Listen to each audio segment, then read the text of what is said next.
Chers collègues, bonjour. Estimados colegas, buenos días. Si no hay ninguna objeción, les propongo que empecemos. Y podemos empezar adoptando el orden del día, si no hay ninguna objeción.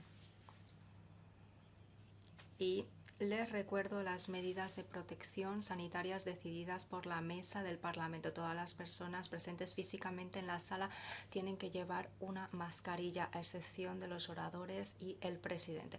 La reunión es pública y se retransmite en directo por Internet. Régimen de interpretación: 6 idiomas: francés, inglés, alemán, italiano, español y polaco.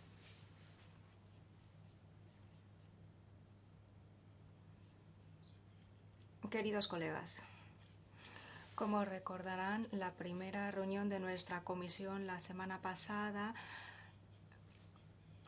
en esa reunión hemos tenido la ocasión de intercambiar puntos de vista con el Servicio Europeo de Acción Exterior. Para esta segunda reunión hemos invitado a los jefes de servicio de la Comisión Europea, que se ocupan de las cuestiones importantes de nuestro mandato.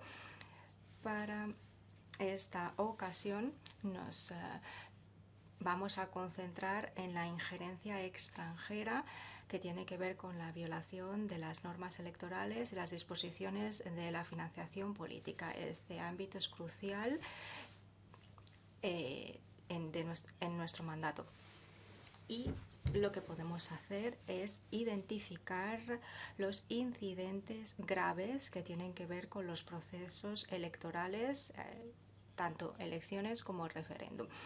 De esta forma podemos analizar si las disposiciones en vigor que tienen que ver con la transparencia de la financiación de las campañas se pueden evitar, socavar en beneficio de actores exteriores a la Unión Europea a través de distintos tipos de ilegalidad. Tenemos dos invitados a los que doy las gracias por su presencia. Les daré la palabra por turno y luego haremos una sesión de preguntas. Cada diputado tendrá tiempo de hablar durante 2 minutos y luego cederé de nuevo la palabra a los invitados durante 5 minutos. Y les pido humildemente, pero con cierta autoridad, que respeten el tiempo de palabra. Tengo aquí un arma que es muy peligrosa y que me permitirá controlar el turno de palabra. La primera invitada es Marie-Hélène Boulanger, que es jefa de unidad en la Dirección General de Justicia y los Consumidores y está encargada de los derechos relacionados con la ciudadanía europea y la libre circulación de los ciudadanos. Señora Boulanger, le cedo inmediatamente la palabra durante 10 minutos.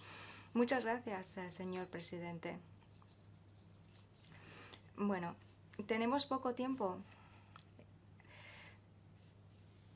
Estimados miembros, muchas gracias por la invitación. Estoy aquí con mi colega Raquel, que también va a tratar la cuestión de la financiación, y luego tengo aquí a mi lado al colega Paolo Cesarini, que se ocupa del código de prácticas. Yo querría describir el trasfondo en lo que se refiere a las acciones y los pasos a seguir. ¿Cuál es el trasfondo? La democracia es un valor clave de la Unión Europea y hay amenazas y oportunidades en lo que se refiere a la digitalización. En lo que se refiere a las amenazas, ya se han mencionado: manipulación e interferencia de los debates, y hay distintas formas. Me imagino que ya lo habrán hablado con los colegas del SEAE, pero hay actores que intentan modificar la opinión pública a través de la desinformación y otras comunicaciones que se comparten en las redes sociales a través de bots, cuentas falsificadas, intimidación online, etc. También hay técnicas que tienen que ver con los datos personales y se asocian también a técnicas de perfilación social muy avanzadas. Por ejemplo, los ciudadanos a lo mejor son elegidos porque tienen una edad específica, un grupo social específico o un interés específico. La intervención puede ser exterior, pero también por parte de actores que operan en la Unión Europea y puede tener un impacto elevado en las elecciones. Es una herramienta para modificación de los comportamientos y también para la promoción de los intereses personales. Lo que se pretende es socavar la confianza en el sistema a través de ciberataques contra los procesos electorales y se reparte información que no es veraz, como siempre, para minar la confianza. También puede ser robar la información de un candidato para que, por ejemplo, no pueda llevar a cabo su campaña electoral correctamente. Repito, se trata de socavar la confianza y también de minar la credibilidad europea y valores como, por ejemplo, la democracia, igualdad de ciudadanos, igualdad de género, etc. La identificación, como se ha dicho, es compleja porque falta transparencia y porque no hay datos suficientes.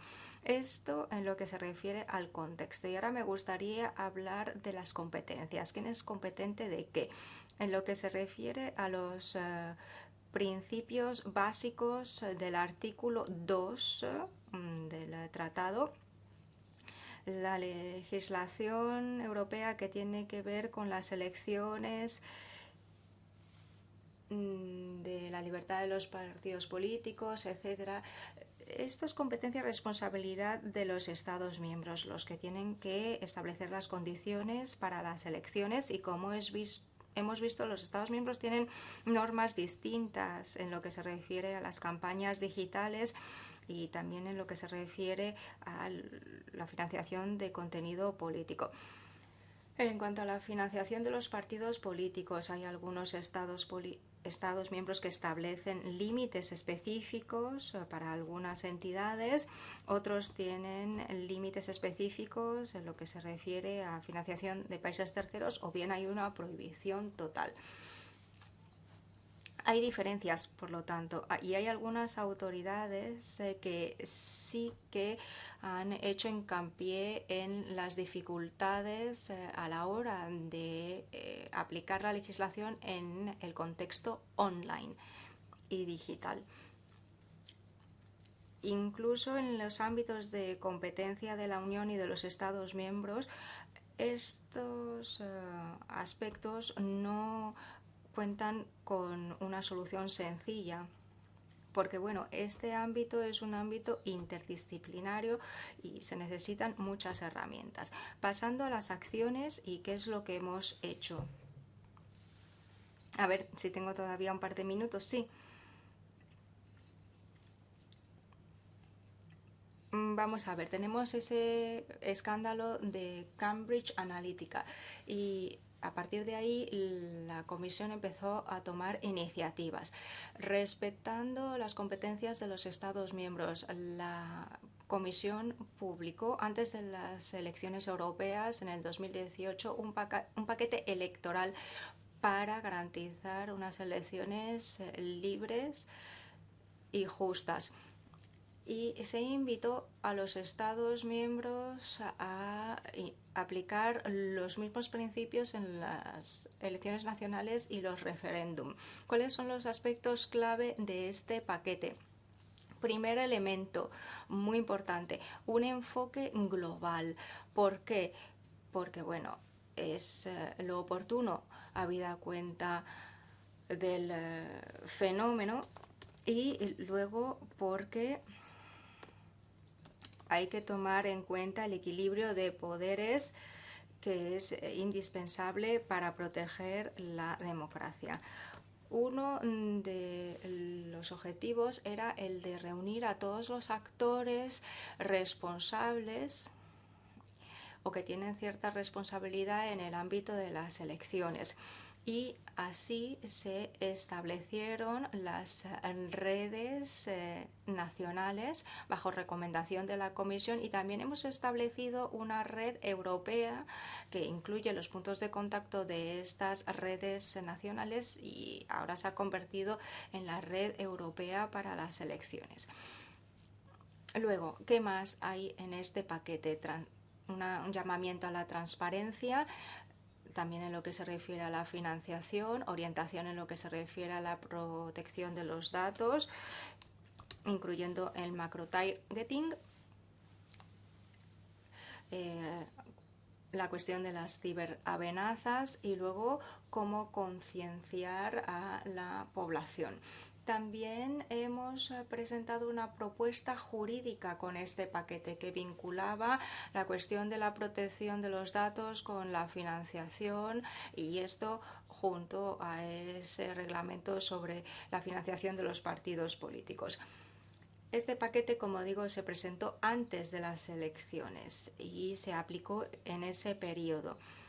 En ese paquete también se hizo una referencia muy clara a las salvaguardias tradicionales, como por ejemplo igualdad entre los candidatos, periodo de silencio, etcétera, pues no tenían que saltarse. O sea, son salvaguardias del mundo físico que también se tienen que aplicar al mundo digital.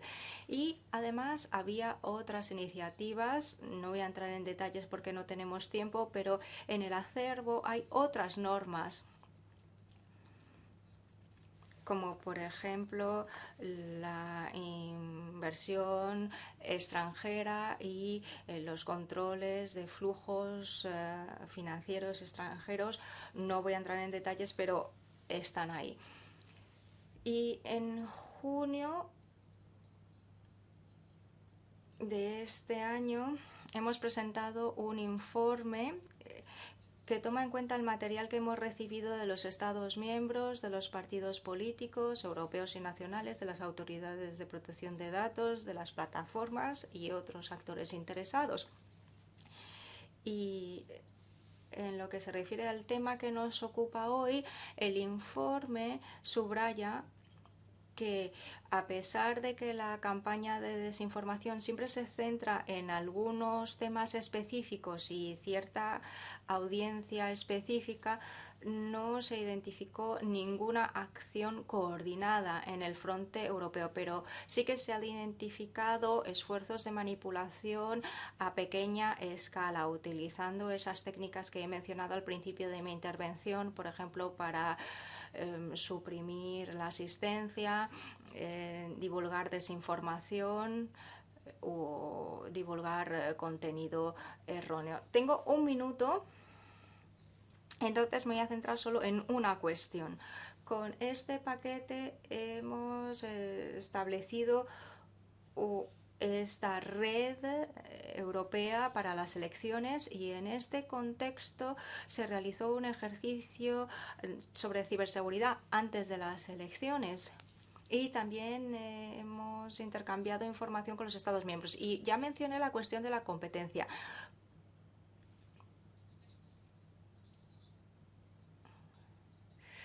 Y como digo, se intercambió información entre los Estados miembros con respecto a las normas nacionales existentes, y en junio de este año se celebró un seminario sobre macro-targeting, y todavía hay intercambios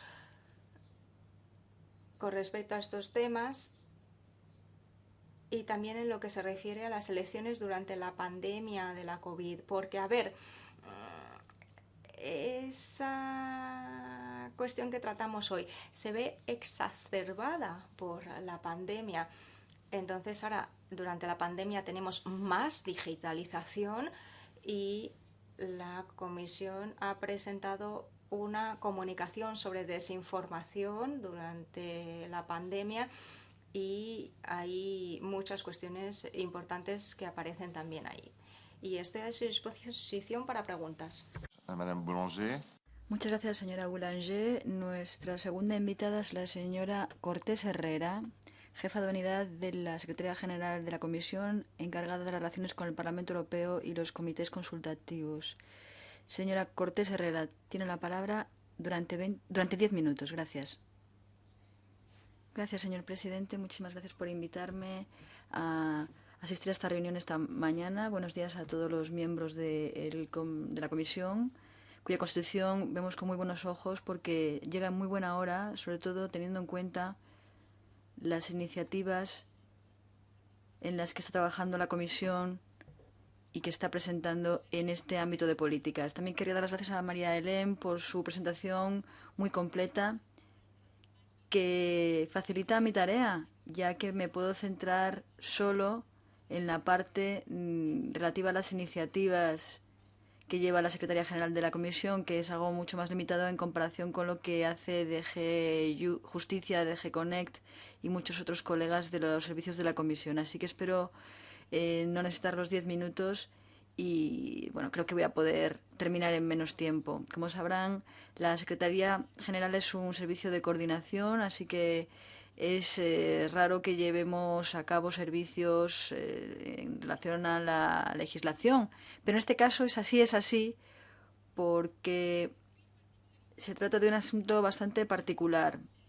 Si bien no se regulan las actividades que llevan a cabo que se llevan a cabo a nivel nacional en el contexto de las campañas electorales. Si bien sí regula a los partidos políticos europeos. Para poderse crear como partido político europeo se tienen que cumplir una serie de criterios, se tiene que tener una presencia en toda la Unión Europea, en varios Estados miembros, etcétera. Así que no es que haya miles de partidos políticos europeos, ¿eh? Son muchos menos. Aún así, sí se trata de un acto legislativo bastante importante, tiene bastante peso, ya que nos centramos en las elecciones al Parlamento Europeo. Así que es algo muy pertinente para el foro en el que estamos y para su funcionamiento. La creación de esta comisión viene en muy buena hora, como les decía, precisamente porque estamos hablando del Plan de Acción Europeo sobre Democracia, un plan en el que está trabajando la comisión y que probablemente se publique a finales del año corriente. Las fundaciones y los partidos políticos van a ser el elemento clave de este plan de acción. Como habrán visto, justo después de las elecciones del año pasado, se revisó esta legislación. La presidenta von der Leyen lo presentó para su reelección, este plan, y hace algunas semanas se consiguió hacer más hincapié todavía en este asunto a través de la carta que envió la señora van der Leyen. Es decir, que sí que se ve que es un acto legislativo importante, complejo, y estamos empezando ya a trabajar en él. Pero eso mismo, estamos empezando a trabajar en él, ¿no? No hay que olvidar que hay una legislación que entró en vigor en 2014, por lo tanto se ha aplicado y se ha utilizado, pero solo una vez en las elecciones que se celebraron el año pasado. Es la única experiencia práctica que se tiene en relación a este reglamento. Así que nuestro trabajo ahora mismo es precisamente hacer acopio de información acerca de cómo se lleva a cabo este ejercicio, dónde hubo lagunas, dónde hubo deficiencias, qué elementos tienen que reforzarse, qué elementos funcionaron perfectamente. El informe de las elecciones que se publicó hace un par de meses es el primer documento que se elabora en este ejercicio de acopio de información. Pero habrá más, ¿eh? Habrá muchos más. Supongo que habrán visto y habrán participado en la consulta pública del Plan de Acción Europeo en Democracia, que se cerró hace algunas semanas, en la que había una encuesta con algunas preguntas sobre la aplicación de este reglamento, cómo la veían esta aplicación algunas de las partes interesadas sobre el terreno. Y lógicamente tenemos que empezar a trabajar en la dirección de revisar el reglamento. Habrá más ocasiones en las que nos dirijamos a las partes interesadas, a las que invitaremos a compartir sus experiencias. A pesar de su corta vida, este reglamento ya ha sido enmendado en 2 ocasiones, en 2018 y en 2019, precisamente porque había algunos elementos que nos preocupaban. Uno de ellos tenía que ver con el funcionamiento del propio reglamento. Y es que pretendía reforzar los poderes de las autoridades y sus recursos para que pudiesen cumplir sus funciones en relación al reglamento. Pero ha habido otras 2 enmiendas que se centraban más en los asuntos que precisamente ocupan a esta comisión. Una de ellas era abordar el tema de la responsabilidad de los partidos políticos. La segunda enmienda tenía que ver con las sanciones frente a las infracciones en relación a la protección de datos que se hacen para intervenir en las elecciones. Por eso es tan importante lo que hacemos y por tanto es importante este reglamento, pero no solo es importante por ello, también es importante por que se genera un espacio político europeo, se genera un organismo electoral europeo y también queríamos valorar cuál había sido el impacto de este reglamento en otros aspectos. Entonces, bajo la presidencia de Jourova, estamos analizando precisamente todos estos elementos y vemos con muy buenos ojos toda la información que nos ha dado el Parlamento al respecto y todo lo que nos quieran transmitir. Muchísimas gracias.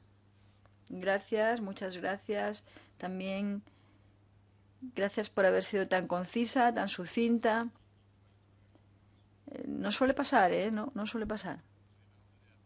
Le cedo la palabra ahora a los diputados que quieran intervenir planteando preguntas a las 2 primeras invitadas. Empezamos con los coordinadores, 2 minutos cada uno. De verdad, 2 minutos. Señor Lenars, coordinador del PP, que está en línea. Adelante.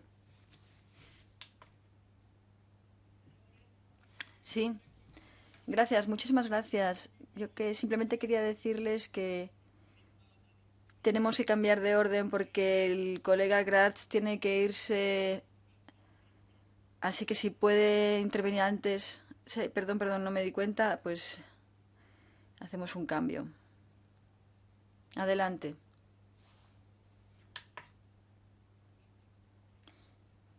Sí, gracias tanto a mi colega como a las 2 oradoras. El objetivo principal es elaborar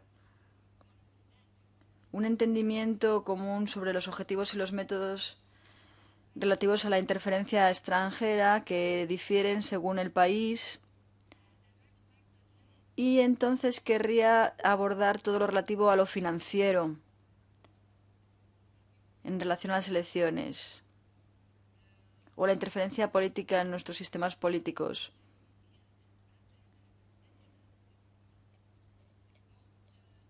El principal objetivo de Rusia es minar los valores europeos. No sé si es el caso de China, pero bueno, lo abordaremos más adelante en la comisión. Hemos tomado pasos para reforzar la financiación de los partidos políticos, pero los estados antidemocráticos y dictatoriales siguen financiando algunos partidos. Conocemos algunos casos en los que los países autoritarios ayudan a grupos políticos y a campañas políticas, usan lógicamente la herramienta más poderosa, que son los recursos de la energía como herramienta política para influir en los sistemas políticos de nuestros países, y ha llegado la hora de tomar un paso más allá para luchar contra esta interferencia maliciosa, y por eso hemos sugerido llevar a cabo una investigación profunda sobre este asunto en esta comisión. Hace falta una mayor acción.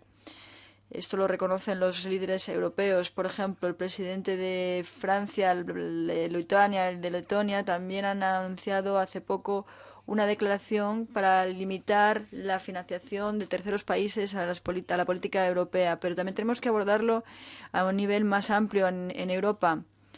Desde la Comisión, querría preguntar a la Comisión, perdón, ¿qué métodos pretende utilizar para luchar contra esta financiación indirecta de terceros países que parte de estados autoritarios? ¿Hay alguna propuesta o alguna iniciativa ya? ¿Debemos esperar algo pronto desde la Comisión? Gracias. Gracias a la coordinadora. Era el coordinador Mayorino de SID. Grazie. Muchas gracias, presidente.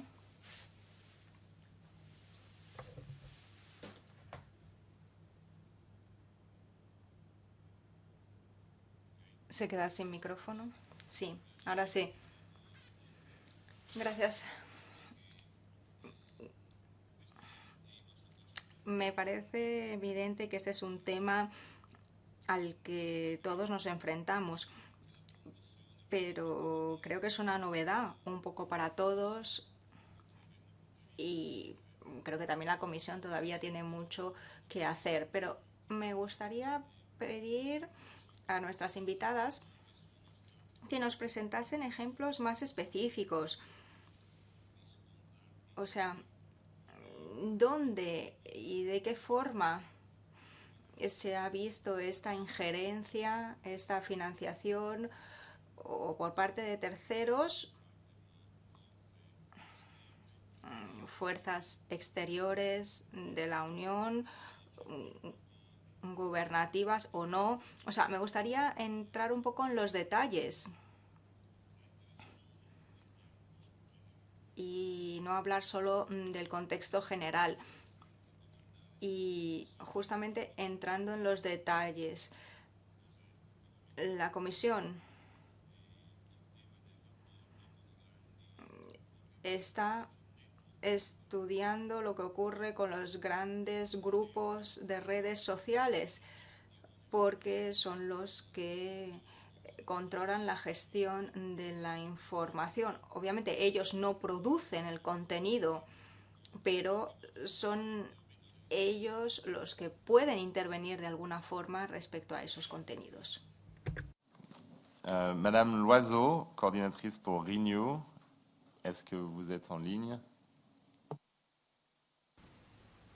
Merci, Monsieur le Président. Gracias, señor presidente.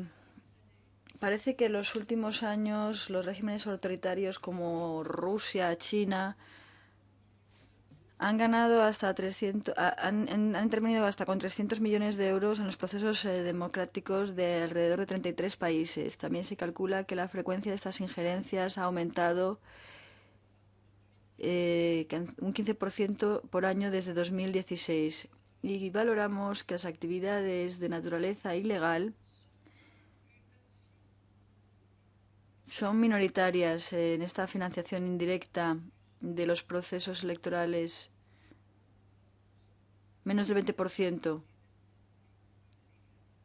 son actividades ilegales. Entonces querría hacer ver lo siguiente. ¿Acaso la Comisión ha identificado buenas prácticas en algunos estados de la Unión Europea o incluso fuera en relación a la lucha contra esta situación? Unas buenas prácticas en las que nos podamos inspirar. Y luego también, en los casos preocupantes, ¿qué se puede hacer para que se respeten las medidas que se prevén en algunos estados miembros?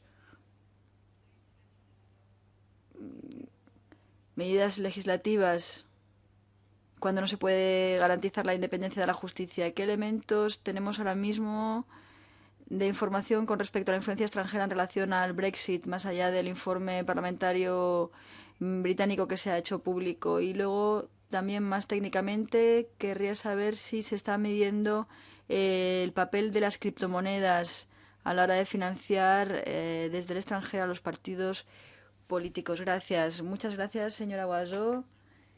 ¿Hay alguien que quiera intervenir en nombre de ID? ¿Está el señor Mariani?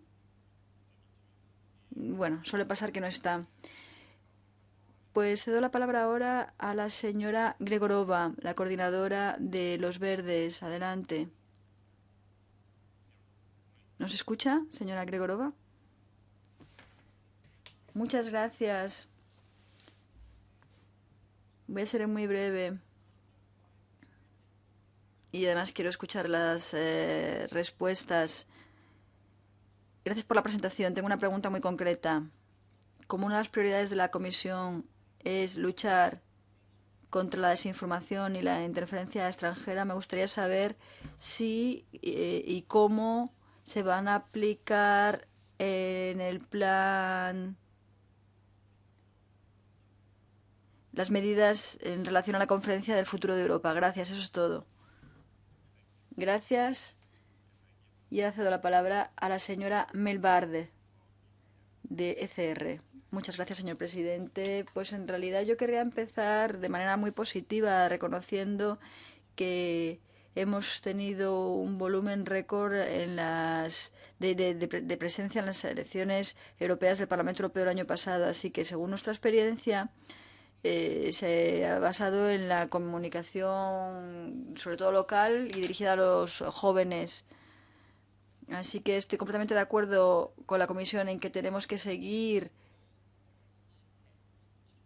teniendo un enfoque dirigido a toda la población y que parte de la lucha contra esta situación también forma parte de esta comunicación, pero también tenemos que centrarnos en los medios fuertes, también dirigiéndonos a la población joven educada. También tenemos que mostrar que tenemos partidos políticos transparentes y fuertes, que las instituciones son fuertes, etcétera, etcétera. Para que se vea que las elecciones, la campaña electoral es algo transparente también. Y luego, con respecto a las campañas y el tema que nos ocupa, estamos hablando mucho de un pie de igualdad entre lo analógico y lo digital. Y a nivel regulatorio, la mayor parte de la legislación existente se ha creado para el mundo analógico y por lo tanto está caduca. Entonces, tengo alguna pregunta.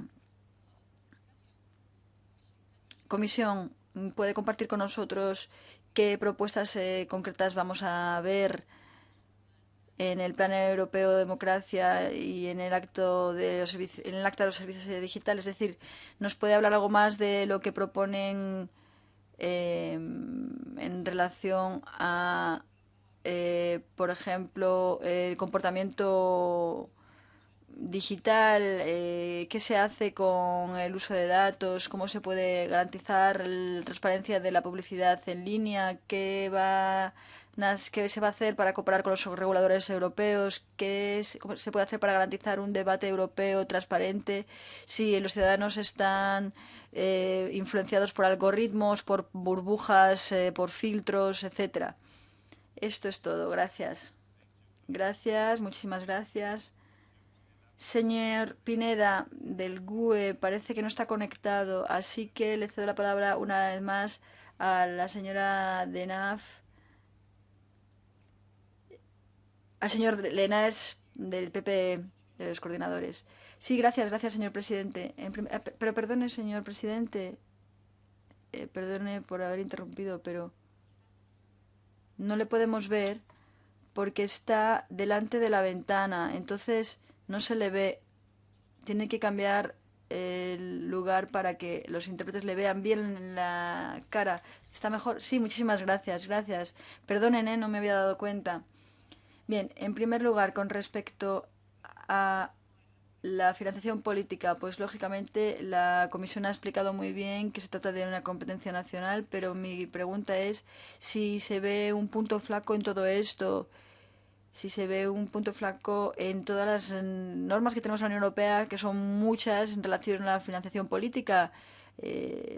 Algunos Estados miembros han prohibido recibir donaciones extranjeras, en otros países miembros se limitan, en otros Estados miembros no hay ninguna norma al respecto. Eso es un punto flaco y, por lo tanto, es un riesgo para la Unión Europea en su totalidad, porque, claro, se sugiere desde los expertos, nos sugieren que tendríamos que tener normas coherentes, que es verdad que los Estados miembros tendrían que tener las competencias, pero que las normas deberían ser coherentes. Entonces, no sé si la Comisión también tiene en cuenta esto en todo lo que lleva a cabo. Y luego también se ha hablado de la evaluación de la acción europea, las acciones europeas.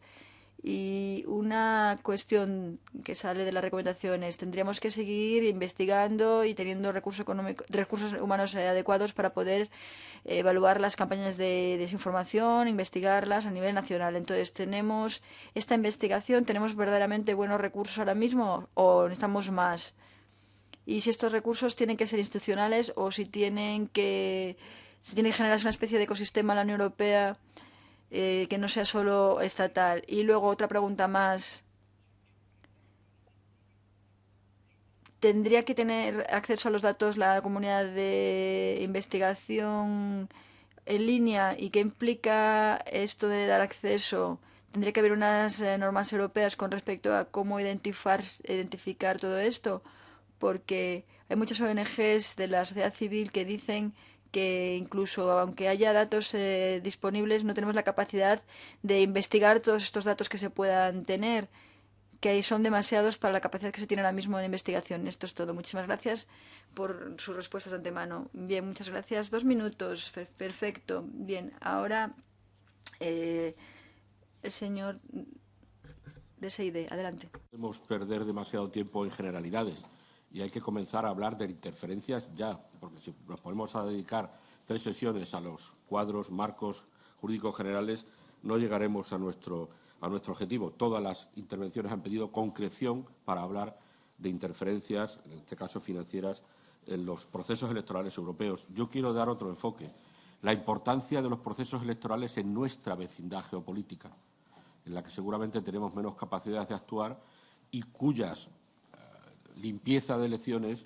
o las interferencias extranjeras en nuestra vecindad geopolítica son absolutamente cruciales. Y desde ese punto de vista, tanto en Europa como en su vecindad inmediata, hay tendencias y amenazas nuevas. Tendencias y amenazas nuevas que implican que nosotros debamos adaptar nuestras herramientas de observación electoral a esas nuevas tendencias y amenazas. La tecnificación que algunos países de nuestro entorno están introduciendo en sus sistemas electorales puede dar la impresión de ampliar las garantías, y no es así. Las hace más frágiles. Hoy las elecciones se falsifican desde 2.000 kilómetros en un café, con un simple portátil. Por tanto, tenemos que adaptar nuestros sistemas de protección de las elecciones y de observación electoral a esas nuevas amenazas. Y un aspecto que me gustaría destacar es el de la falsa observación, que permite tener a determinados regímenes y liberales una impresión de legitimidad porque han establecido un sistema electoral, aunque no puedan considerarse elecciones justas y limpias. Por eso quiero recordar a los colegas que el año que viene tendremos una gran conferencia en este Parlamento con todos los actores mundiales sobre observación electoral y me gustaría que todos fuéramos conscientes también, como último mensaje para los colegas, de la importancia de la limpieza de las elecciones en nuestra vecindad inmediata para nuestra estabilidad y seguridad. Gracias. Gracias. For the Greens, Mr. Gracias. Gracias, presidente. Yo trabajé en el Estatuto de los partidos políticos europeos y mi experiencia es que es el peor ejemplo de cómo llevar a cabo un proceso legislativo. Antes de las elecciones de 2014, yo recuerdo un viernes por la noche, 5 por la mañana, recibimos 100 y más páginas del Consejo con un plazo para el martes, con 4 días para decidir si sí o no. Ha habido una revisión desde entonces, pero bueno, los puntos flacos no se han resuelto en este expediente. Y yo creo que habría que inspirarse de las mejores prácticas existentes a nivel internacional. Entonces, justamente ahora sabemos de las donaciones que han recibido los partidos políticos europeos justo antes de las elecciones del año pasado. Y estamos en el 2020 y debería existir una tecnología que permitiera avanzar y acelerar un poco este proceso. Y ahora soy una persona políticamente expuesta desde hace un año y ningún banco me ha contactado diciendo que hay disposiciones especiales que se me aplican. Y yo creo que si no se lo hubiese dicho yo, pues no creo que me hubieran dicho nunca nada, ¿eh? Entonces, ¿cómo es posible que estén así las cosas? Porque hay obligaciones para los bancos. O sea, tienen que ocuparse de estos clientes que son especiales, pero parece que no hay ningún servicio, parece que no hay ningún tipo de sistema para saber si uno de los clientes se convierte en una persona políticamente expuesta. Y luego, me gustaría saber qué visión tienen de las normas en los Estados miembros y si saben qué es lo que ha pasado con, por ejemplo, esas financiaciones de Rusia al Front Nacional y qué es lo que ocurre y cómo se aplican las normas de la diligencia debida en esos casos. Pour ECR, Monsieur Rose. ECR, desde el mundo digital, señor Rose.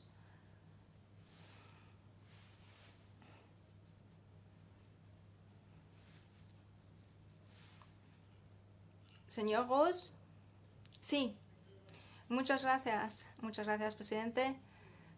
A ver, la prevención de la interferencia extranjera es una responsabilidad, por supuesto, muy importante y ya se han mencionado muchas cuestiones relevantes. Yo tengo una pregunta que tiene que ver con la otra cara de la moneda, porque en el 2018 algunas empresas de Países Bajos han denunciado algunas noticias falsas y pasaron a tribunales y luego se quitó ese marchamo de noticias falsas, pero esto tenía consecuencias en lo que se refiere a la libertad de prensa. Entonces, ¿cómo vamos a garantizar que no se van a limitar la libertad de expresión y la libertad de prensa? Gracias, y gracias por ser tan conciso. Es una obsesión, lo siento. Señora Ferrara. Sí, no vemos la imagen, lamentablemente. Attendez, pardon. Voilà. Maintenant, vous me voyez? Ahora sí. Muchas gracias. A ver, el sistema tan variado de las redes sociales, Facebook, Twitter, Instagram, YouTube, TikTok, WhatsApp, Telegram, son un contexto ideal para las campañas de desinformación, para la difusión rápida de las fake news, para la interferencia específica en los procesos políticos y para crear tensión social. Y hay informaciones que fácilmente se convierten en virales. Y hay muchos usuarios que consuman información a través de artículos, declaraciones, fotos y vídeos que divulgan prejuicios y odio social, y se trata más bien de un entretenimiento, de un show y no tanto de información real. Y luego se utilizan los bots y la inteligencia artificial en los medios sociales para manipular a los usuarios, para que modifiquen su percepción sociopolítica. Y el uso de estos bots va a ser siempre más importante. Entonces, ¿las plataformas van a conseguir autorregularse? La verdad es que esto me parece poco realista. pero su colaboración con las autoridades estatales para poder limitar el fenómeno, pues me parece que es una cuestión indispensable. Entonces yo me pregunto, ¿hay mejores prácticas de cooperación en los Estados miembros que podrían tomarse en cuenta y que podrían inspirar una legislación específica? Y las plataformas podrían a lo mejor crear herramientas para poder hacer un seguimiento de estos fenómenos de interferencia extranjera. Gracias. We have Mr. Fest. A ver, tenemos al señor Fest de ID.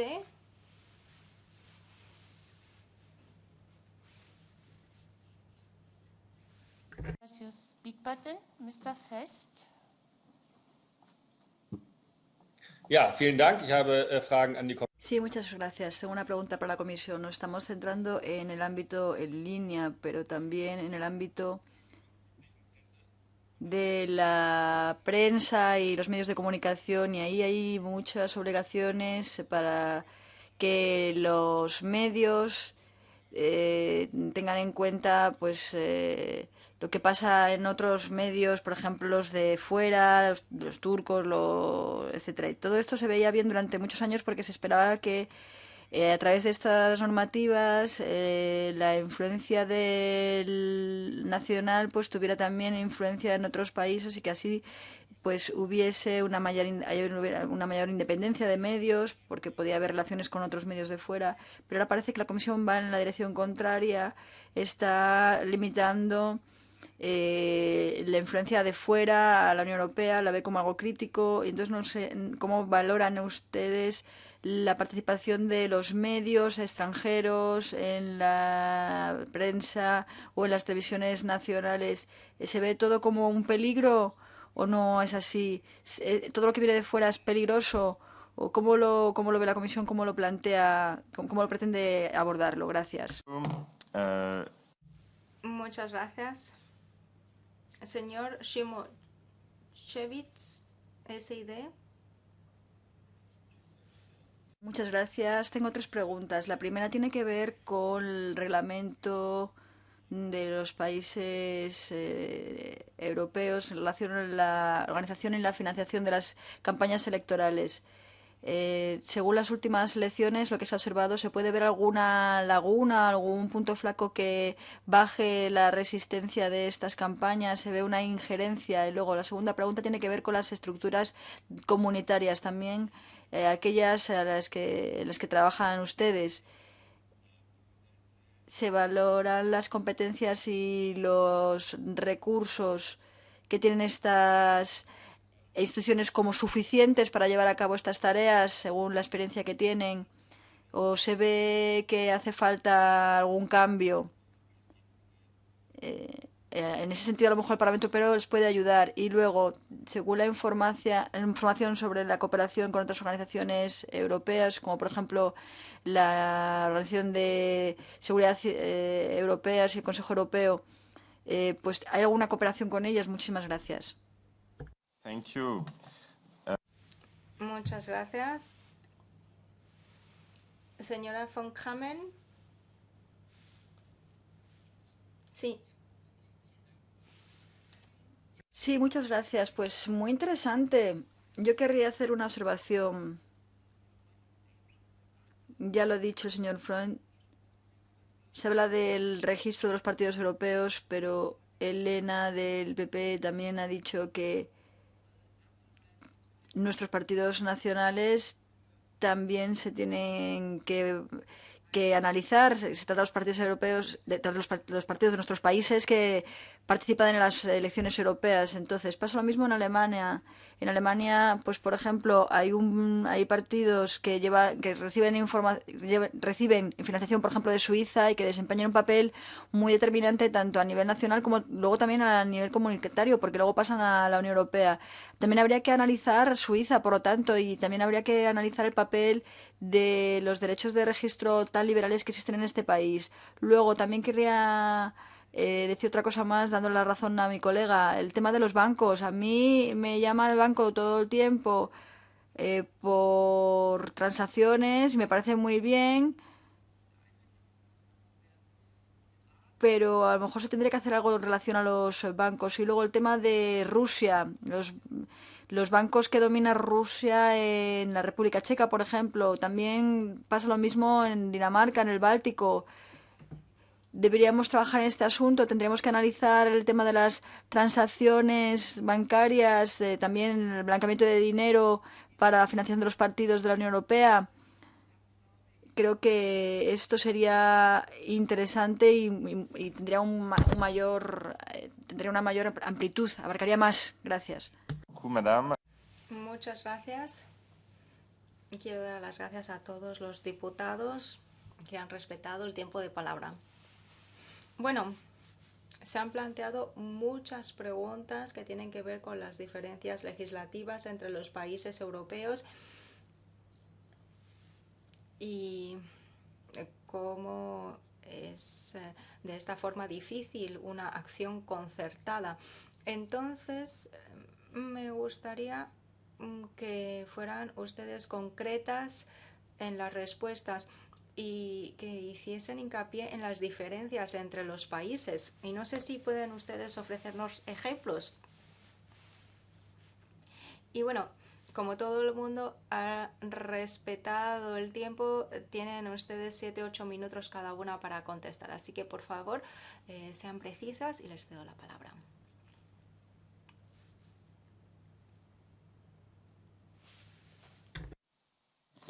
Merci, monsieur. Muchas gracias, presidente. A ver, sí, me han pedido que sea precisa en lo que se refiere a los sistemas de los países. Tengo que recordar las competencias. Las competencias en lo que se refiere a la financiación de los partidos políticos es una competencia nacional. Entonces, a lo mejor hay algo indirecto a través de la reglamentación, pero, insisto, se trata de una competencia nacional. Y es un punto de partida importante para el debate. Y me han pedido que sea específica en lo que se refiere a los países. Ahora bien, ¿qué es lo que hacemos con esta red que tenemos? Los Estados miembros ahí se sientan e intercambian buenas prácticas. Y el año pasado justamente hablaron de estos temas. Y por supuesto esto pues lleva luego a una reflexión, y esta reflexión combinada con otros elementos y otras consideraciones puede llevar a una revisión del marco legislativo. Y nosotros hacemos el seguimiento de la situación en algunos Estados miembros. Entonces, uno de los valores añadidos de tener una red donde se intercambian buenas prácticas, oportunidades, etcétera, bueno, pues los Estados miembros pueden justamente intercambiar estas informaciones y ver cómo su sistema interactúa con otros sistemas. Y esto es lo que ocurre en la red, también en lo que se refiere, por ejemplo, a la observación electoral, porque se habló mucho, por ejemplo, de los distintos sistemas de observación electoral. Había variedad en los Estados miembros, pero el mero hecho de entablar este debate pues permitió a los Estados miembros ver cómo están las cosas en comparación con los otros. A ver, pasando a las preguntas. Es cierto que la ronda de intervenciones ha sido muy larga y no sé si voy a poder contestar a todo en 7-8 minutos, pero bueno, aspectos principales, acciones legislativas y qué es lo que se está preparando. Aclaración de la norma sobre los partidos políticos europeos. Y luego hay otra cuestión que se ha anunciado en las orientaciones de la presidencia, que es la transparencia de los actos políticos. Así que la Comisión va a presentar una propuesta política o unas propuestas políticas en lo que se refiere a la transparencia de los actos políticos. Por supuesto, es una cuestión, en primer lugar, de responsabilidad y luego ofrecer herramientas a los ciudadanos para explicar quién ha pagado, etcétera. Así que no puedo ahora entrar en detalles porque justamente ahora estamos empezando con el trabajo, estamos recabando información y acabamos de cerrar esa consulta pública sobre el plan de acción democrático. Hemos recibido muchas contribuciones que estamos analizando. Habrá más consultas, pero esto es algo que ya se está empezando. Y luego trabajamos con el Consejo de Europa, con la OCDE, pues sí, por supuesto, intercambiamos informaciones, han participado en la red explicando el trabajo, hemos adoptado documentos, si hay un interés común con los Estados miembros y por supuesto hay sinergias importantes cuando se habla de las elecciones justas. Se trata de un documento del Consejo de Europa. Y se ha planteado una pregunta en lo que se refiere al alcance de la transparencia. Cuando expliqué la cuestión del paquete para las elecciones, a ver, hay una recomendación específica en este paquete, una recomendación que se dirige a los Estados miembros y a los partidos políticos. Entonces, para los Estados miembros se pide que creen un marco para la transparencia, que utilicen todas las herramientas existentes para garantizar la transparencia en lo que se refiere a los actos políticos. Y para los partidos políticos, pues se trata de los partidos nacionales y partidos europeos. Tenemos una recomendación, por eso hay más posibilidades. Y va un poco más allá de los partidos políticos porque tiene que ver también con las organizaciones de campañas electorales, etc. Y si se fijan ustedes en el informe, hay una declaración que dice que se necesita hacer más. Eso queda claro. La recomendación no ha sido suficiente para cambiar la situación. Sí que ha habido un impacto positivo, pero todavía queda mucho por hacer y por eso he mencionado ese plan de acción sobre democracia que va a ser muy importante en este contexto. Y también se ha preguntado qué es lo que podemos hacer, mejores prácticas, etcétera. A ver, ¿qué es lo que hemos visto? Y yo creo que Paulo lo va a mencionar luego, porque los Estados miembros, cuando ejercitan sus competencias, tienen que contar con las herramientas. Hemos hablado de datos, pero hay que poder acceder a los datos. Entonces se necesita un buen acuerdo con las plataformas.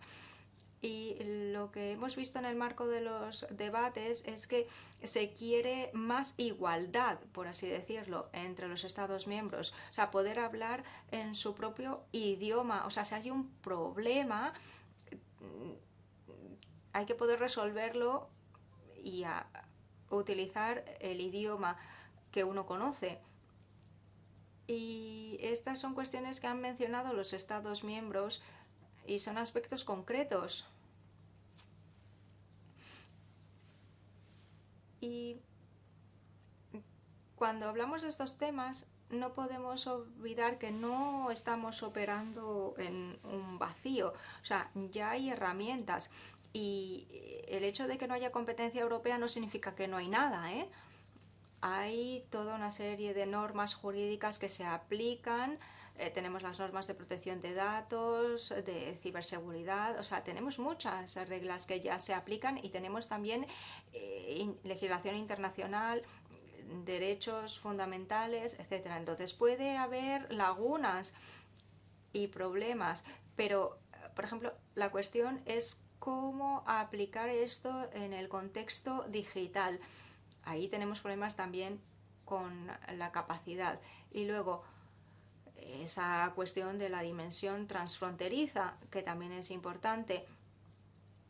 Y luego, si necesitamos más recursos, pues por supuesto, la respuesta es sí. Me imagino que los colegas estarán de acuerdo. En lo que se refiere a ejemplos concretos, me imagino que los colegas del SEAE tendrán mejores ejemplos. Nosotros, como digo, tenemos pocos ejemplos. Las autoridades competentes son las de los Estados miembros, así que nosotros no somos un servicio operativo que investiga los casos de los Estados miembros. Nosotros lo que podemos hacer es reunir a los Estados miembros para que puedan intercambiar buenas prácticas entre ellos.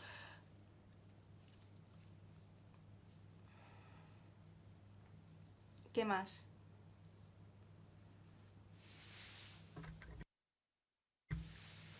Se han planteado preguntas también en lo que se refiere a otras normas que se pueden aplicar y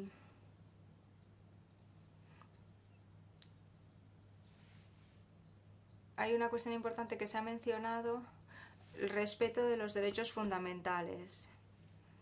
Y lo que hacemos siempre toma en cuenta los derechos fundamentales. Se incluye la libertad de expresión. A ver, no sé, tengo que terminar, ¿no? Sí. No, bien.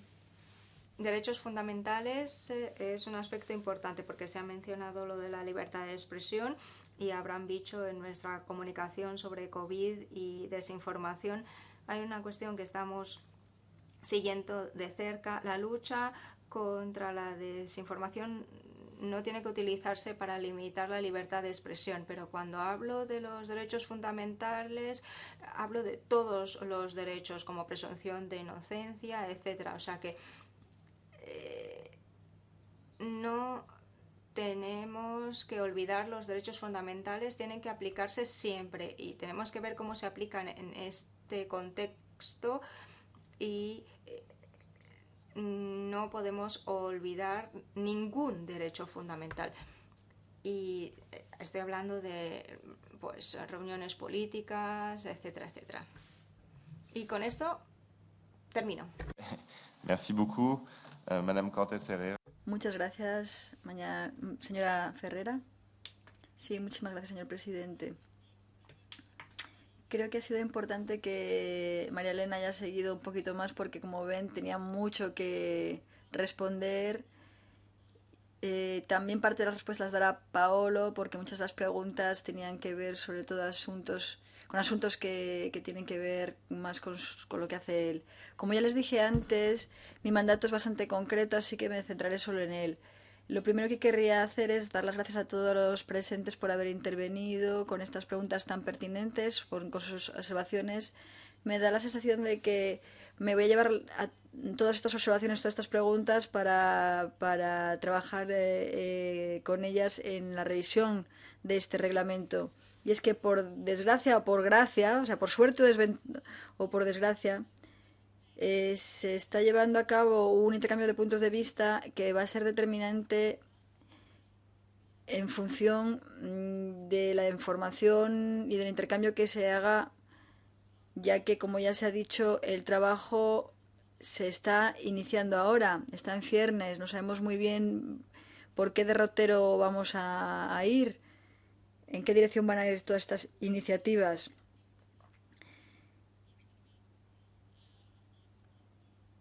Gracias al colega que intervino en relación a las enmiendas del reglamento, el proceso fue muy difícil para todos. Hubo enmiendas que se negociaron en tiempo récord por parte de los colegisladores, pero porque se referían a partes muy concretas del reglamento. Y nosotros pensábamos que había partes de este reglamento que se tenían que reforzar antes de las elecciones que se van a producir. Ahora tenemos más tiempo, entonces la situación es un poco más cómoda porque podemos trabajar de manera más tranquila y podemos abordar más.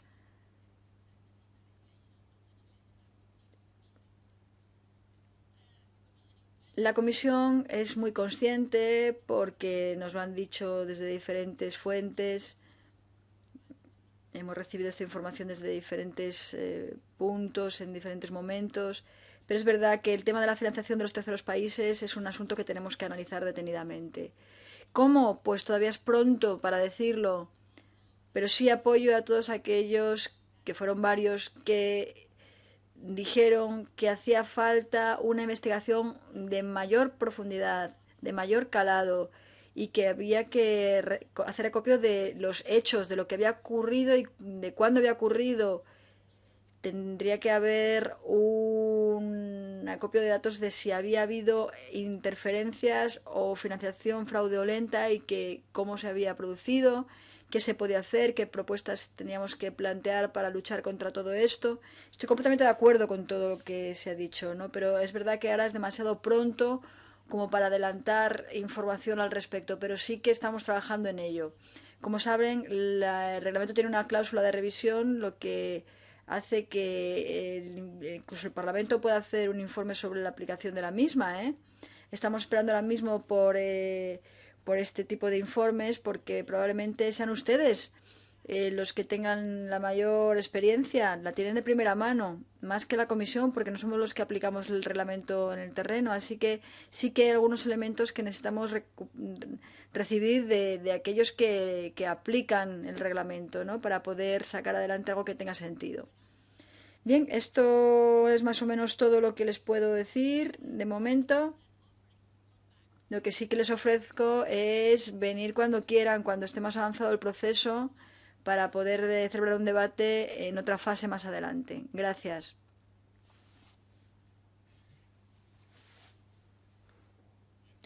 Muchas gracias. Felicidades a todos y a todas por sus intervenciones, por sus observaciones.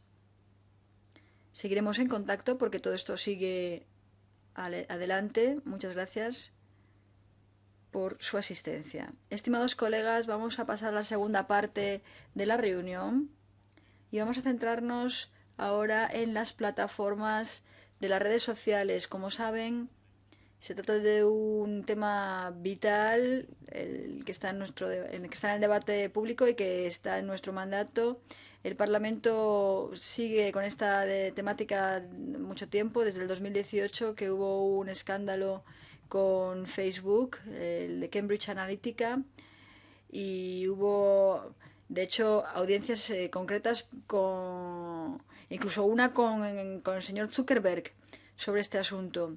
Y ha habido varias resoluciones después. Como saben, las actividades de manipulación de las redes sociales son muchas, tienen mucha incidencia en las campañas electorales y hay que hacer algo para luchar contra ello. Hay una mayor concienciación. Desde septiembre de 2018 se sabe que Facebook, Google, Twitter, Mozilla y el sector de la publicidad en general han acordado luchar contra la desinformación frente a las elecciones europeas en ese año 2018.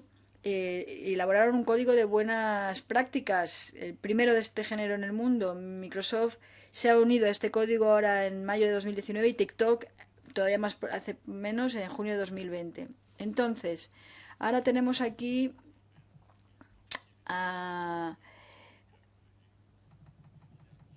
una persona que se ocupa del paquete de medidas. El año pasado en la comisión INCO se definieron las prioridades en cuanto al próximo paquete de servicios digitales, también en la lucha para que haya más transparencia, y se quiere incluir el principio conoce tu negocio por parte del consumidor, que exigirá a las plataformas verificar si hay fraude o no y si hay contenidos ilegales o no. Lo que queremos es que estas plataformas asuman su responsabilidad, porque su dimensión ahora mismo es enorme en el debate democrático. Tiene mucha influencia en las elecciones y en el debate público en sí. No solo tienen influencia en las elecciones los propios partidos políticos. Así que es todo un placer el poder recibir al próximo invitado, que es clave en este sentido. Tiene mucho que ver con el Código de Buenas Prácticas del que hablaba anteriormente y con la legislación de los servicios digitales. Está aquí el señor Paolo Cesarini, jefe de la Unidad de Convergencia de los Medios de Comunicación, los medios sociales, las redes sociales de la DG Connect y de la Comisión.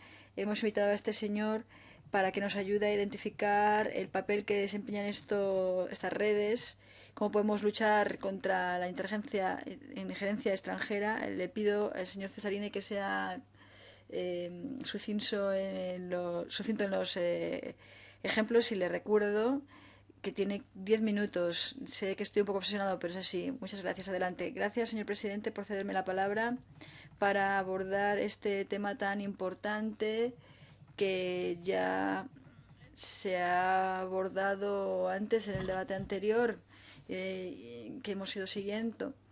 Pues efectivamente, las plataformas grandes se han convertido, como todo el mundo sabe, en las puertas de entrada a la información que utilizan muchas personas, pero su papel se ha convertido en un papel cada vez más perverso y disuasivo. Contribuye mucho a la desinformación en algunas ocasiones por su arquitectura, los algoritmos que tienen, sus sistemas que determinan la visibilidad y la importancia de los contenidos que tienen éxito en los usuarios de las redes sociales. Es un factor importante que modifica las conversaciones, las conforma y las hace incluso más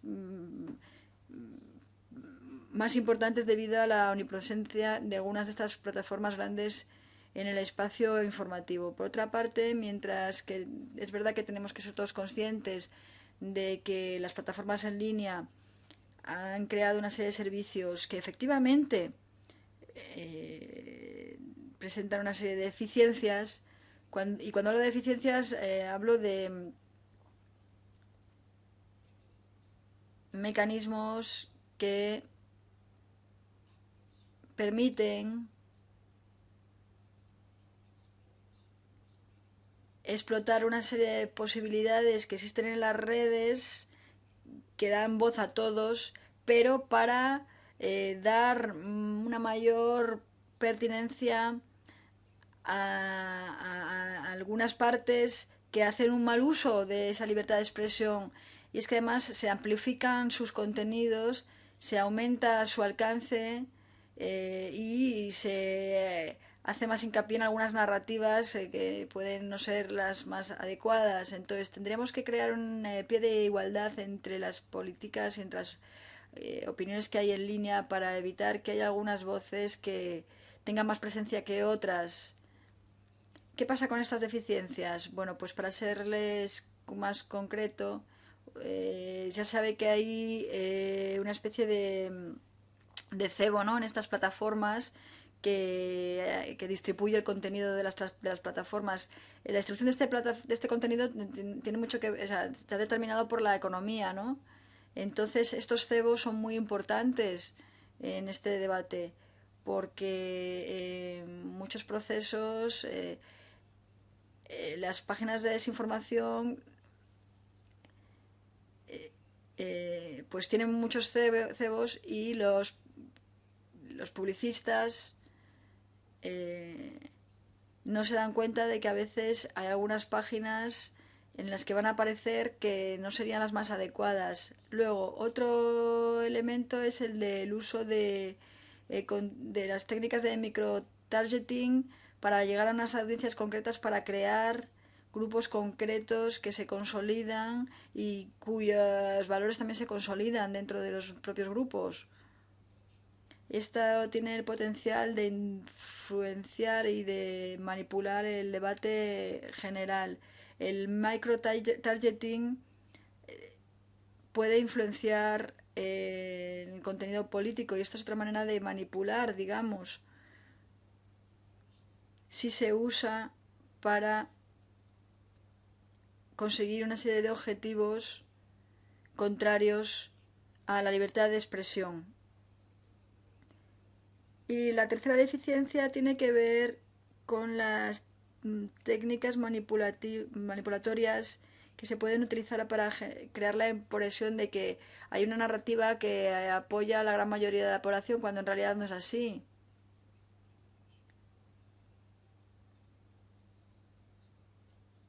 Porque muchas veces se trata de una narrativa anglosajona pueden partir de cuentas falsas que vienen de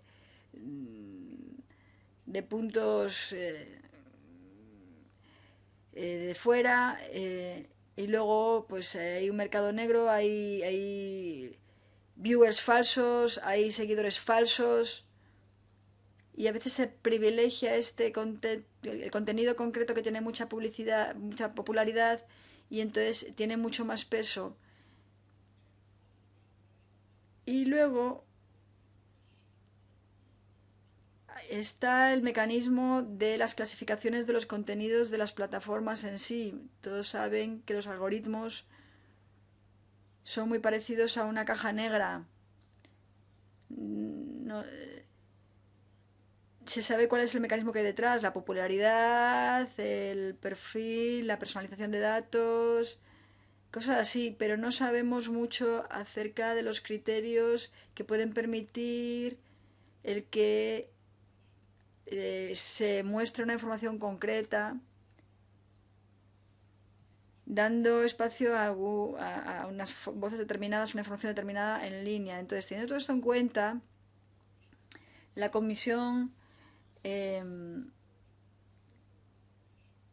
lleva a cabo un enfoque, porque la colaboración es esencial.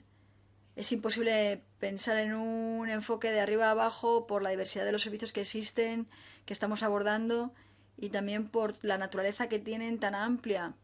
Entonces, estamos trabajando con las plataformas, efectivamente, y hemos llegado al punto en el que es verdad que se han acogido a ese código de buenas prácticas, y gracias por haber mencionado que ha sido el primero de esta categoría del mundo, señor presidente, y nosotros hemos ido valorando la experiencia y la primera fase de su aplicación. El 10 de septiembre publicamos esta valoración y creo que es bastante equilibrado el contenido, porque se resaltan algunos logros y también se resaltan algunas deficiencias. En cuanto a logros, pues creo que hemos aumentado el nivel de transparencia y el nivel de entendimiento sobre de este fenómeno, y luego hemos abordado algunas de las deficiencias que ya he mencionado antes, y ahora me voy a centrar en por qué pensamos que es importante este asunto, el de la influencia de las partes externas que están utilizando estos servicios para conseguir una mayor amplitud para su narrativa.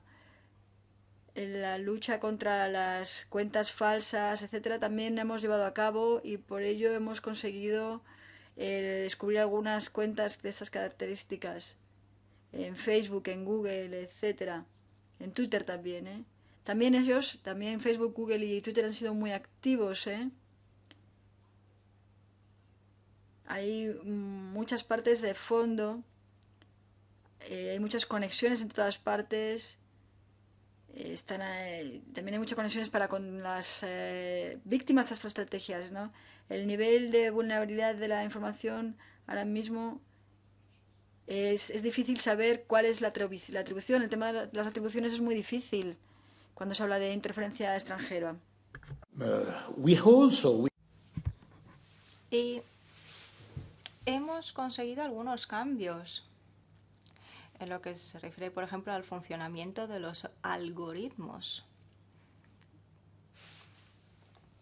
para que, por ejemplo, se vean más y estén más destacados los anuncios y publicaciones que vienen de fuentes de información fiables.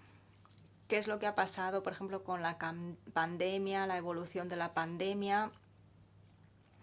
Entonces había fuentes de autoridades públicas, la OMS, y también medios de comunicación que lidian con el problema de forma seria, pues son cada vez más destacadas estas informaciones en la mayoría de los servicios online, más destacadas respecto a lo que eran antes, pero de todas formas todavía hay mucho que hacer para garantizar que hay un mecanismo para garantizar la fiabilidad de las fuentes de forma equitable, sin discriminar a nadie, Y me gustaría también hablar de la colaboración entre los investigadores.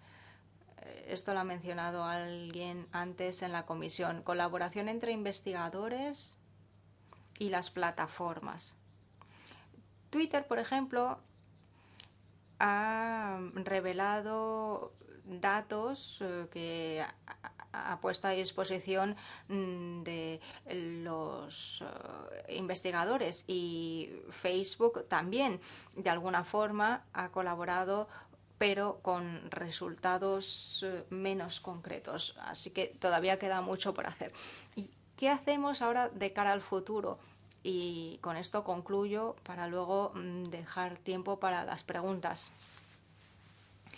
¿Qué podemos hacer de cara al futuro? Bueno, tenemos que tomar en cuenta que cualquier acción legislativa tiene que verse guiada por el principio de la libertad de expresión, que es el principio fundamental que tiene que mantenerse y protegerse. Y luego, se necesita una colaboración estrecha con un enfoque de correglamentación para tener normas que sean aplicables y al mismo tiempo vinculantes para las plataformas que tienen luego que aplicar estas normas.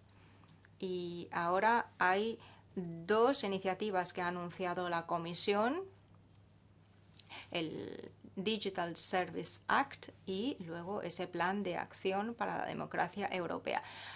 Ambos documentos son importantes para el debate, y las cuestiones de la transparencia son importantes para todos los servicios de información, y hay otros aspectos específicos para la defensa de la democracia que requerirán enfoques específicos para ese plan de acción europeo. Gracias. Thank you very much. Now, Muchas gracias. Ahora lanzamos una nueva ronda de intervenciones. Señor Lennars, PPE. Sí, muchas gracias y gracias por esta contribución tan interesante. A ver, me dice el reloj que tengo 10 minutos. Increíble. A ver, quiero volver al código de conducta, porque bueno, es cierto que ha habido algunos aspectos positivos, pero la verdad es que yo tengo la sensación de que este código permite a las plataformas como Facebook pues comportarse como yo lo hacía cuando iba al colegio y tenía que hacer deberes. O sea, hacía lo mínimo indispensable, pero no más. Entonces yo creo que tenemos que hacer algo más en realidad. Tenemos que convencer a estas empresas para que hagan bastante más y no solo el mínimo indispensable. Entonces a lo mejor podríamos fijarnos en algún otro enfoque top-down para que siga habiendo cierta flexibilidad, pero que permita una diversificación en lo que se refiere a las empresas de los medios sociales. A ver, porque es que tenemos esos aspectos que desconocemos. Tenemos los algoritmos, no sabemos si vamos a tener una política al respecto, necesitamos más información. Y luego, datos.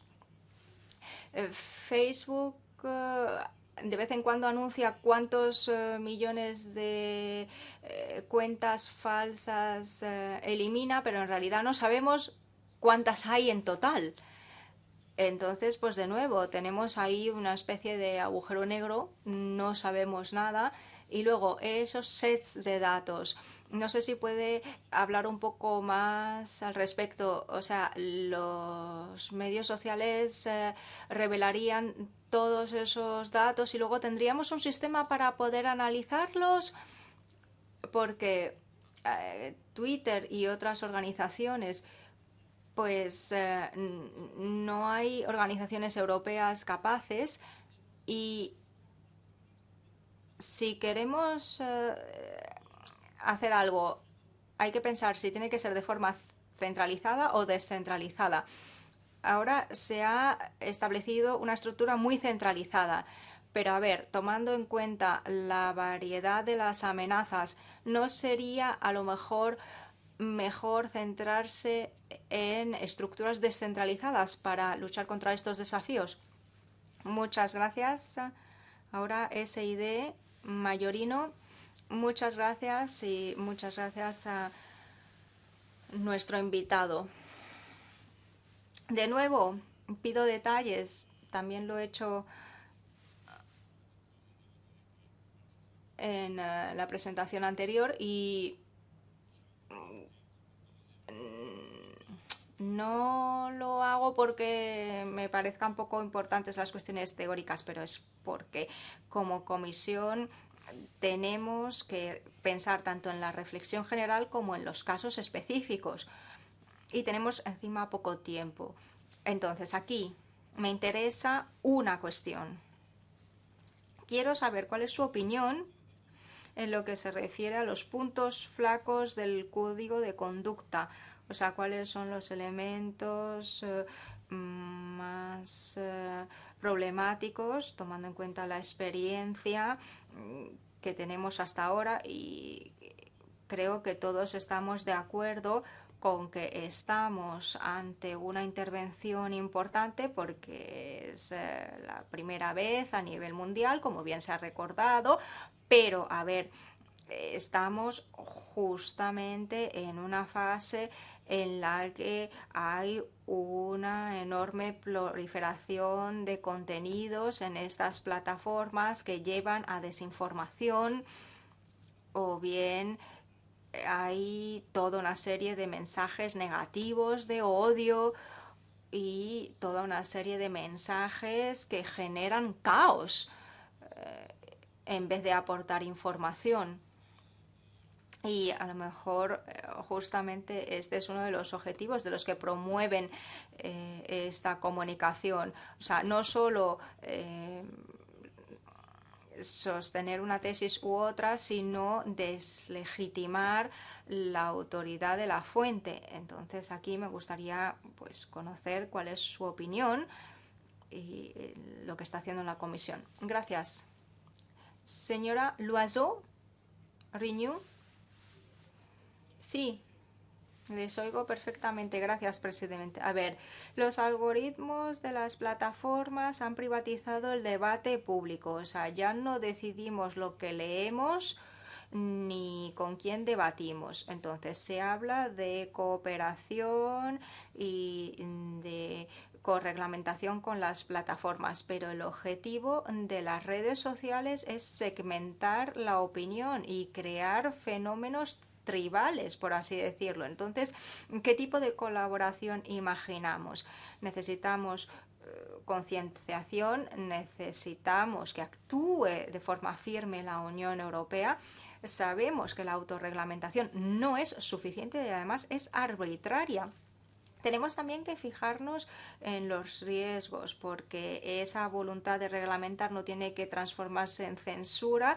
Tenemos que aclarar los comportamientos y los contenidos antes de establecer normas claras para retirar el contenido. Y me gustaría saber cuáles son las plataformas que no forman parte del código de buenas prácticas. Sabemos que las plataformas tienen normas propias y son normas comunes y sabemos si se aplican y si son suficientes. Se ha mencionado una mejora durante la pandemia, pero ¿cuáles son los problemas que constatamos a día de hoy? Y luego, en lo que se refiere a la investigación, ¿hay un acceso a los IPs, a los archivos de contenidos retirados, a los algoritmos? ¿Es normal que las plataformas elijan por sí mismas los investigadores o los fact-checkers con los que trabajan? ¿No deberíamos garantizar la independencia de estos investigadores? ¿No sería esta una posibilidad para la Unión Europea? Muchas gracias. Señor Mariani, ID. ¿No? Pues señora von Kamen, de los Verdes. Sí, sí, ¿se me ve?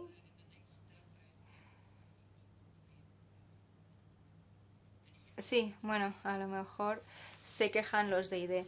Einen ausführlichen Bericht. Da ist auf jeden Fall jemand, den das Thema sehr interessiert. Das ist gut. Sí, muchas gracias por este informe. Efectivamente, veo que es interesante poder hablar de ello porque es un tema muy importante. A ver, se ha dicho que las personas y los actores que crean las cuentas falsas, que crean los bots, no se descubren. Entonces, claro, siempre nos dicen que no se puede saber al 100% quién es el responsable, quién está detrás o no. A mí me parece un poco un pretexto, porque seguro que hay servicios secretos de algunos países que conocemos perfectamente y que me imagino que sabrán. Claro, si se trata de la actuación de los servicios secretos, pues no se podrá llevar a cabo una comprobación. Pero bueno, mi pregunta es, la colaboración con el mundo científico, con las ONGs, con los think tank, pues nos indica cuáles son los intereses y los actores que están detrás de algunas actuaciones. Entonces, a lo mejor nosotros hablamos demasiado poco de todo esto, y no digo nosotros como diputados, pero parece que en las instituciones no se quiere decir claramente lo que hay y denunciar claramente a uno u otro. Y desde el punto de vista político tenemos varias formas de ataque, hay varias formas de campaña de desinformación sistemática por parte de países específicos y actores específicos. Merci beaucoup. Muchas gracias. Muchas gracias, presidente. Pues yo también quiero dar las gracias a nuestro invitado por su explicación tan clara con respecto al impacto en las sociedades democráticas. Y las cuestiones de las plataformas y las redes sociales no podemos ver esto a nivel nacional exclusivamente, tampoco podemos dejarlo en la buena voluntad de cumplir con el código de conducta. Yo creo que hay que introducir reglamentación vinculante a nivel europeo, que tiene que incluir normas con respecto a cómo las empresas tienen que lidiar con la interferencia extranjera durante los procesos electorales, cómo lidiar con las campañas de desinformación, etc. Y hay una propuesta concreta que tengo: los requisitos para destacar el contenido de calidad de las fuentes fiables. Hay que tomar en cuenta que cada vez más personas siguen la información en las plataformas sociales, entonces necesitamos una reglamentación, una directiva de servicios que regule a estos actores. O sea, tenemos esa directiva, pero tiene que aplicarse también al mundo digital y online para que se regule la transmisión de la información, y también hay que poder ofrecer los servicios europeos. Entonces yo propongo introducir requisitos para estos actores europeos. Me gustaría saber qué es lo que piensa al respecto. Y una pregunta, tomando en cuenta su trasfondo,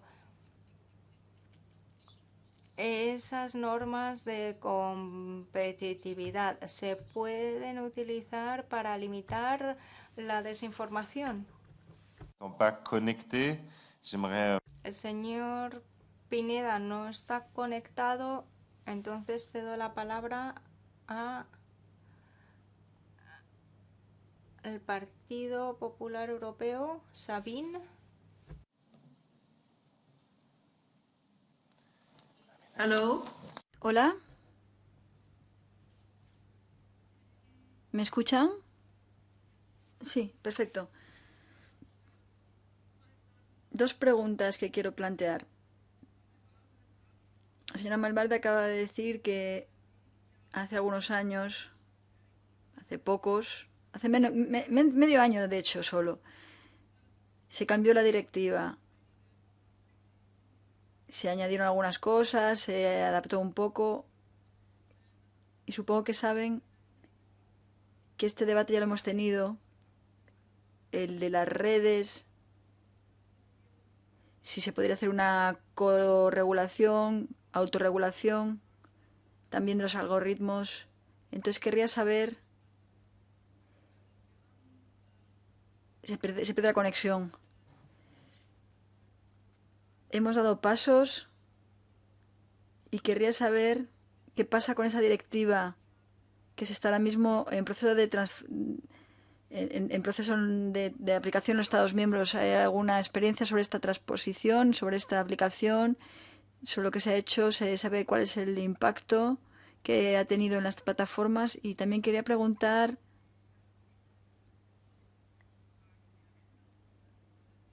relativo a la formación de los medios también. Como Comisión de Cultura e Información hemos creado una iniciativa sobre capacidades de los medios, capacidades digitales. Sabemos que es un proceso de aprendizaje y queremos sacarlo adelante. Y querríamos saber si está haciendo algo al respecto también, también en relación a la democracia en este proceso formativo.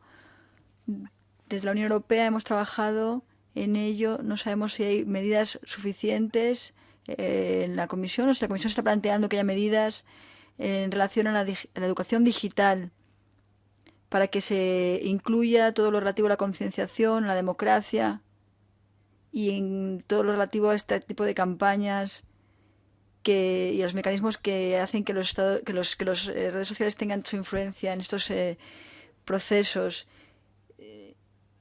No hablo solo de formación para jóvenes, también hablo de formación continua, también para mayores, para cualquier parte de la sociedad. Si se está planteando algo a nivel educativo, si se está pensando en ello, en todo lo relativo a la formación digital, para que seamos más fuertes, porque el tema de la desinformación tiene varios aspectos. Por una parte tiene la cara que se ha tratado ahora, la cara del que envía, pero también está la cara del que recibe, ¿no? Tiene dos caras. ¿Puede terminar? Dice el señor presidente. No sabemos si tienen ustedes estas reflexiones de la comisión. De todos modos, la conexión ha sido muy débil. Ha sido difícil interpretar esta oradora. Gracias. Señor Grusius de Renew.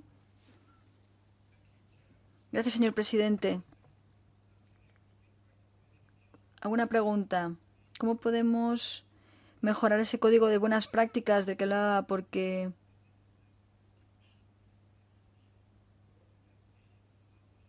se ha hecho una investigación acerca de las operaciones de Rusia, de la inteligencia rusa, y una de las operaciones era interferir en varias plataformas de varios países de diferentes idiomas. Y luego, en relación a Facebook, en la mayor parte de los informes que recibimos, que vemos, gracias a este código de buenas prácticas, se dice muchas veces que estos informes no son tan útiles, no son tan eficaces.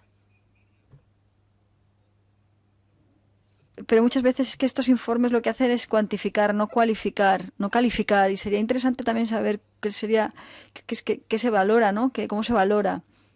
Se habla del impacto de una operación, pero deberíamos utilizar el código de buenas prácticas para hablar también de lo cualitativo, ¿eh? Y déjenme que me explique. En Rusia las campañas de desinformación muy a menudo llevan a que haya un grupo de personas Lo que pasa en Rusia es que muchas personas de grupos que son sospechosos de la policía, de las autoridades, acaban siendo los que tienen más influencia por ejemplo, durante el Brexit o la campaña electoral de Estados Unidos, hubo un porcentaje muy pequeño de grupos que fueron los que tuvieron más incidencia a través de estas plataformas, y por eso tendría que hablar no tanto de la cantidad, porque a veces es de grupos muy pequeños, y más de la calidad, del impacto que se tiene en calidad, es decir, en volumen, en la repercusión de su mensaje, más que en el número de mensajes o el número de personas que hacen que están en las redes. Entonces querría saber si se podría llegar a este compromiso con las plataformas de que se haga un análisis más cualitativo y no cuantitativo, y cómo se podría mejorar la relación también con las plataformas para poder conseguir valorar realmente el impacto verdadero de estas campañas de desinformación, no en cantidad sino en cualidad, no en cantidad sino en calidad, perdón. Gracias. Y ahora la representante de los Verdes, adelante. Muchas gracias. Gracias a los que han intervenido hoy. Se ha hablado ya del Código de Buenas Prácticas. Me parece que es un buen paso hacia adelante. Muchísimas gracias.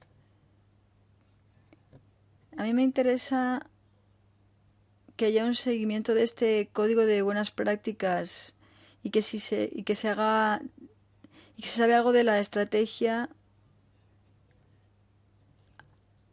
antes del COVID-19, porque antes del COVID-19 ya había varias empresas como Facebook, Google y Twitter que tenían la obligación de cumplir una serie de criterios comunes, pero con la nueva estrategia también se unieron a la obligación de entregar una evaluación de lo que está ocurriendo mensualmente a la Comisión Europea, y esto ya se ha hecho durante hace algunos meses. Y entonces mi pregunta es si está funcionando esto de los informes, si se está participando realmente, si todos están participando, si ha mejorado algo, si se ha podido descubrir más interferencias gracias a estas prácticas. Bueno, ¿cuál es el seguimiento de esto, de lo que están haciendo estas empresas? Si hay alguna nueva estrategia planificada al hilo de lo que están entregando estas empresas. Gracias. Muchas gracias, señor Gottlieb de Renew. Adelante.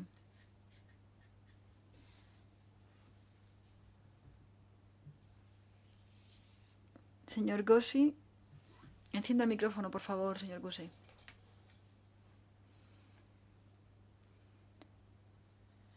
Encienda el micrófono, por favor.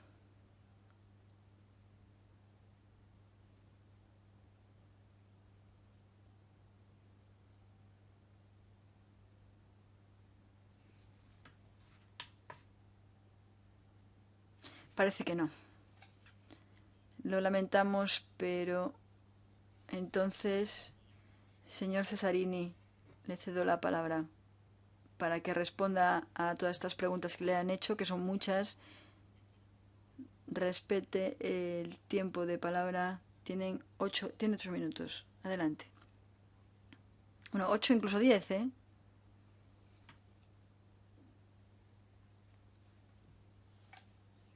Muchas gracias. Pues efectivamente han sido muchas las preguntas, pero creo que todas convergen. Empecemos por las primeras observaciones, que a veces las plataformas son como los niños, que enseñan lo que quieren, ¿no? Sin garantizar, sin asegurarse de que recibe la información, puede sacar conclusiones o puede comparar.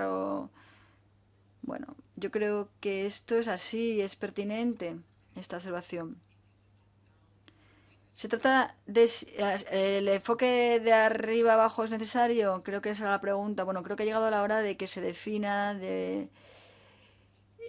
algo, que no se deje solo a discreción de las plataformas, que se sepa cuál es el Key Performance Indicator, el indicador de rendimiento clave para poder valorar tanto el impacto de esta información porque es verdad que no sabemos mucho acerca del impacto real. No sabemos hasta qué punto son eficaces estas campañas a la hora de cambiar la percepción pública. Es verdad que a veces es suficiente hacer un pequeño cambio en una parte crítica de la población, en una fase concreta, pues por ejemplo, una campaña presidencial. Eso es verdad, eso es verdad. Entonces hace falta tener más información acerca del impacto de estas campañas de desinformación, y para eso es importante, esencial, la gestión de la información. Pero luego el otro aspecto es que a veces no se puede saber si la tendencia es positiva o negativa en las medidas que hay para luchar contra el fenómeno. Hay territorios que no están demasiado explorados y esos son lagunas que tienen que cubrirse.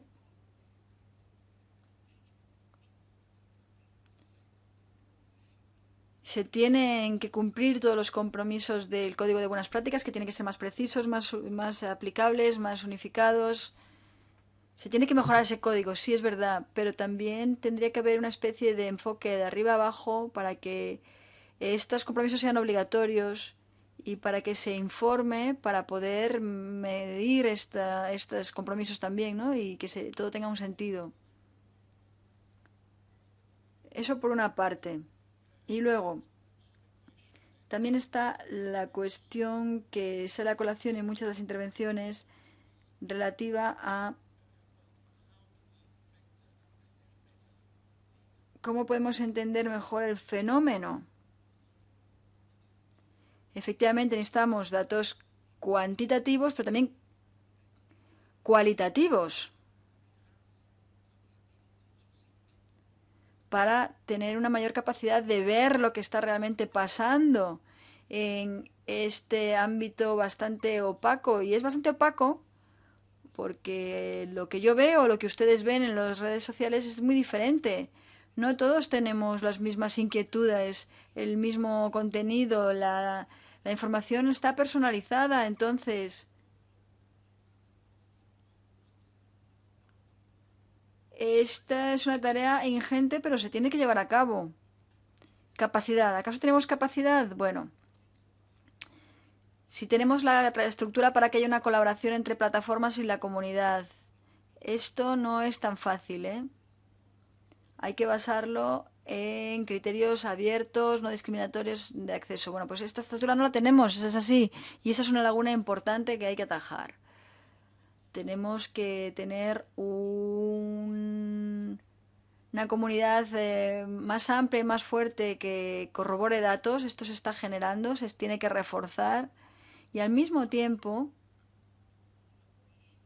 la colaboración entre plataformas se lleva a cabo en primer lugar con estas partes interesadas independientes. Entonces sería difícil llevar a cabo una operación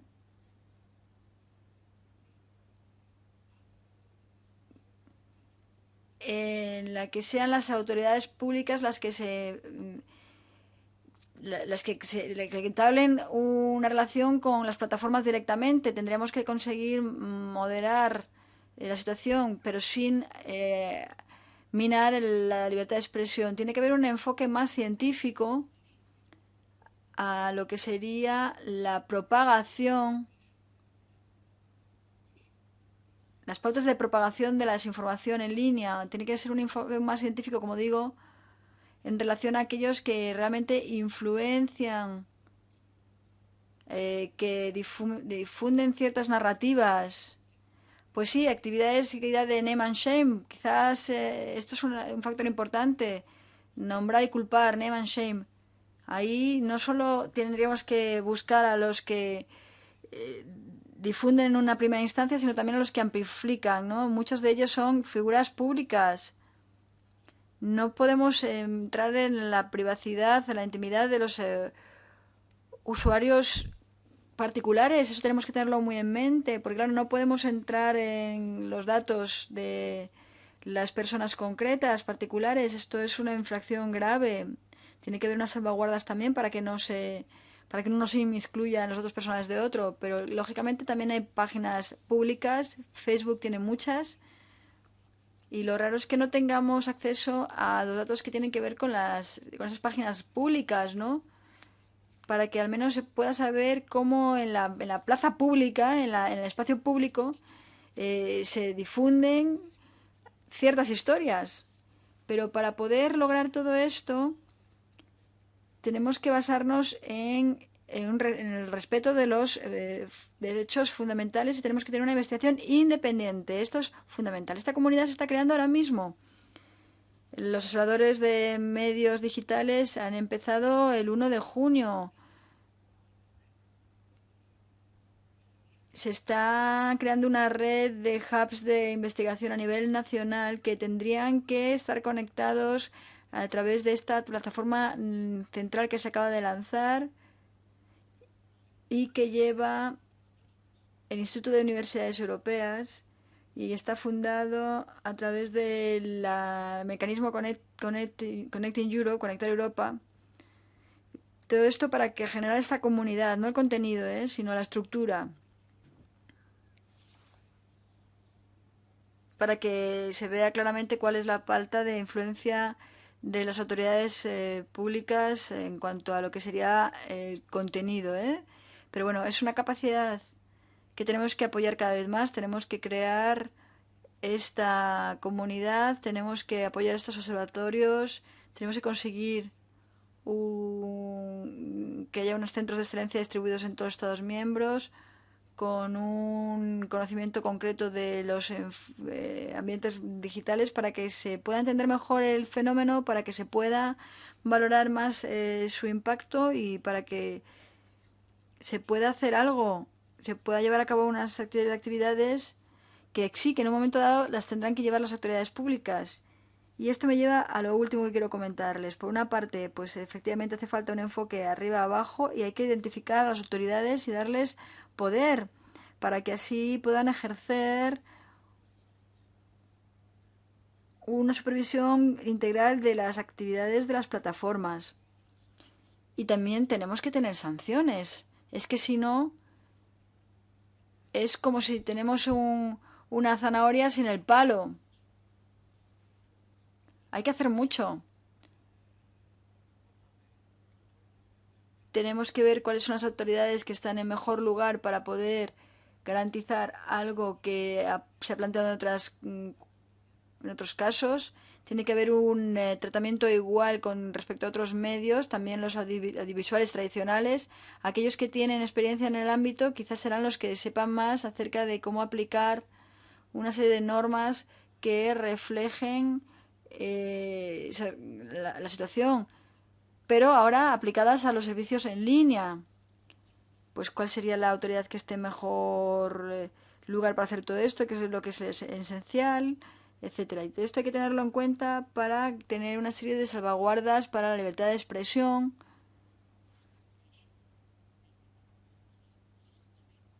Para que no se crea una máquina de censura, ¿no? Y por eso tenemos que ser muy inclusivos y tiene que estar incluida tienen que estar incluidos todos como socios que tienen que estar ahí. Y luego hay algo que quería mencionar antes de que acabe mi tiempo. Al fin y al cabo, la desinformación lo que pretende es minar la confianza de las fuentes de información en sí. Y esto es algo muy importante, se ha dicho antes, Cómo volver a reequilibrar y garantizar la diversidad de las fuentes disponibles para los usuarios en línea. Tiene que haber una serie de indicadores objetivos, no discriminatorios y que apoyen todos los medios, todas las editoriales, todas las transmisoras. Esto es importante, esencial, y entiendo que en el grupo de trabajo de revisión del Consejo se quiera, por parte de los Estados miembros, el avanzar hacia esta dirección. Soy consciente de que no estoy respondiendo a todas las preguntas que me han planteado, pero también es verdad que no queda mucho tiempo. Gracias. Yo creo que sí que, bueno, no es fácil responder a todas las preguntas nunca, en cualquier caso. Muchísimas gracias por su intervención y por la información que nos ha ofrecido, por lo que ha compartido con nosotros. Hemos acabado con la primera parte de esta sesión y por motivos sanitarios vamos a liberar la sala, que hay que limpiarla durante 1 hora, y volveremos a las 12 en punto con un estudio de un caso concreto en relación a la desinformación desde la perspectiva de una agencia externa. Muchísimas gracias a los invitados y gracias a ustedes, los asistentes, y nos vemos pronto.